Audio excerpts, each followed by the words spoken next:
Olá pessoal, estamos de volta aí com a nossa segunda revisão, dessa vez falando sobre a regionalização do espaço natural. Você lembra que nós vimos na aula passada que a regionalização é justamente o que, voltando aqui o conceito para vocês, que está aqui, definir regiões com base em critérios específicos, ou seja, agora nós vamos definir as regiões com base em um critério que é o critério que é o critério, vamos dizer assim, natural, beleza? Ou seja, definimos as regiões com base nos aspectos naturais. Aí você pergunta, então, qual é a importância disso? Qual é a relevância disso? Total, gente, total. Sabe por quê? Porque esses elementos que aqui estão, vegetação, relevo e clima, eles influenciam muito na maneira como os povos eles vão se desenvolver, na maneira como eles vão se distribuir por todo o globo terrestre. Tudo isso levando em consideração, primeira coisa, relevo, ok? Segundo momento, clima, e o terceiro momento vegetação. A sociedade ela se desenvolve a partir do conhecimento do que é natural, da própria natureza. Beleza? Para quê? Para que ela possa se apropriar. E aí você vai ter características bem específicas de cada região, de cada lugar, baseado Baseado no aspecto natural. Isso influencia muito no modo de vida das pessoas, isso influencia muito no desenvolvimento da economia.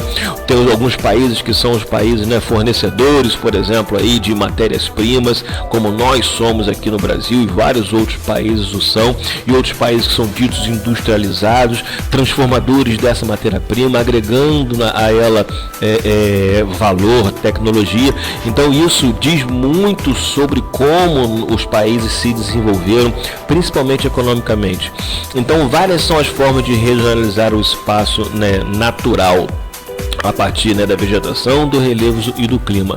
Isso tudo deu formas diferenciadas de apropriação de recursos naturais e superação das restrições ambientais, de acordo com o trabalho, de acordo com a técnica, ok? Então, assim, não existe algo que seja por acaso.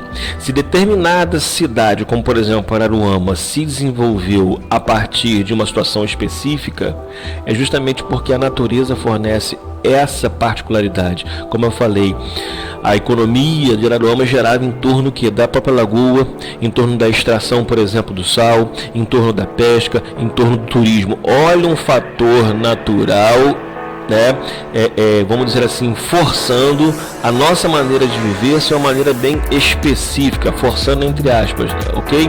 E a superação dessas restrições ambientais a partir do uso da técnica. Isso vai nos levar aqui a uma situação de dominação territorial, que nós temos aí o colonialismo e o imperialismo das regiões ricas em recursos naturais e escassos nos países ditos dominadores. Ok? Então, por exemplo, a própria Europa como um todo, os portugueses, eles eram muito limitados com relação a aspectos, vamos dizer assim, como é que eu vou dizer? Deixa eu tirar isso aqui. Aspectos que são aspectos naturais. Eles têm restrições. Quando eles saíram em busca, eles foram conquistar terras em função de quê? Em função da riqueza, daquilo que elas podiam oferecer. E encontraram no território brasileiro uma riqueza gigantesca, monumental, que fez com que eles então nos dominassem, interessados exatamente nessa riqueza territorial que o Brasil tinha, e vários outros foram os continentes também, ou melhor dizendo, toda a América do Sul, ela foi dominada por estrangeiros que visavam apenas uma coisa: explorar as riquezas naturais desta região, o que nos fez, da maneira que nós somos. Um povo que foi, a começar pelos índios, extremamente explorado durante toda a sua vida, e assim ainda nós somos. Então nós temos aí o clima como esse principal, vamos dizer, um dos principais aspectos aí. Por quê? Porque o clima influencia muito na vida das pessoas, muito. Então nós temos as regiões de clima quente, por exemplo, que é essa região de subtipo equatorial, tropical continental e tropical litorâneo. Então nós temos aqui, por exemplo, uma condição mais favorável ao desenvolvimento da vida. Nós temos, por exemplo, a floresta amazônica. A floresta amazônica é a maior floresta equatorial do mundo e com a maior biodiversidade. Isso em função de quê? De vários fatores, mas entre eles o clima. Tá? O clima aqui da nossa região como um todo, ele é extremamente favorável à existência da vida e para a realização, por exemplo, da própria agricultura, da criação de animais. Ou seja, aquilo que lhes faltava aos países que têm de clima temperado, como nós vamos ver já já, sobra aqui. E não é à toa que então nós fomos, né, objeto aí dessa exploração. Dentre outras coisas, nós temos o clima. A cana-de-açúcar, que era um produto extremamente valorizado na Europa, ela é um tipo de cultivo que se adaptou muito bem ao clima tropical, ok? Então são locais onde tem maior temperatura e maior umidade, ou seja, que você tem bastante chuva, o que ajuda muito o desenvolvimento então da agricultura e de outras atividades aí econômicas, tá? As regiões de clima deserto, essas regiões são as regiões que têm menos habitação.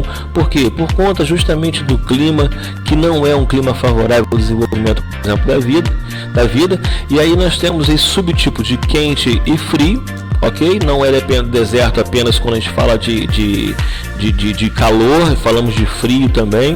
E nós temos regiões muito secas, podendo haver aí desertos quentes e frios, cujos fatores são o que? Alta pressão atmosférica, ventos dispersadores da umidade, como acontece no nordeste daqui do Brasil, ok? Além de uma barreira natural, barreira por exemplo do Planalto, aí, da Borborema, naquela região, que faz com que a umidade ela não chegue, ou quando ela chegue ela seja dispersada por esses ventos aí, além, né, de outros fatores como a continentalidade e a maritimidade. A gente sabe que quanto mais, né, longe dos corpos d'água, quanto mais distante do oceano, mais vai ser a influência do continente, né? E quanto mais próximo aos oceanos, as regiões litorâneas, maior vai ser a incidência aí, principalmente nesse caso dos desertos aí, a corrente marítima fria, como nós temos aí no deserto do Atacama, no Chile, que é um deserto frio, um deserto gelado, e nós temos aí, né, o deserto do Saara, da Arábia, que já passando aqui, né, ao fator mais continentalidade.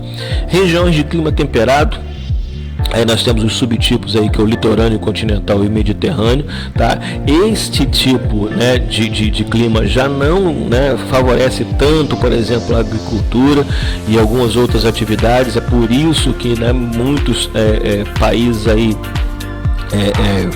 deixaram os seus cultivos aqui na nossa região, por conta justamente desse clima que aqui é favorável, lá não é. Então está entre o trópico e o círculo polar, para médias latitudes.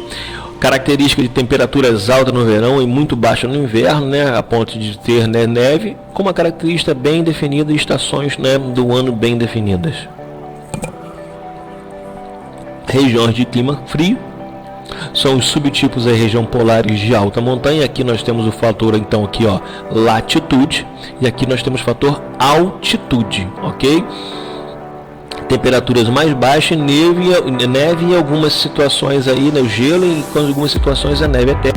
E essas regiões oceânicas, né, que são esses espaços não ocupados pela presença humana, embora já haja hoje, né, a paisagem seja modificada pelas plataformas de petróleo, pelos navios que circulam nessas regiões, com uma grande diversidade, né, oceanográfica, de ondas e correntes marinhas e climáticas. Tem corrente fria, tem corrente quente, corrente que vem do norte, corrente que vem do sul, junto com os ventos, enfim, né, traz essa modificação, por exemplo, nós estamos na mesma latitude, na mesma faixa da América do Sul, certo? Só que o litoral brasileiro, né, e o litoral, né, da América, vamos dizer assim, da América espanhola, são totalmente diferentes por conta dessa diversidade aqui de ondas e correntes marinhas.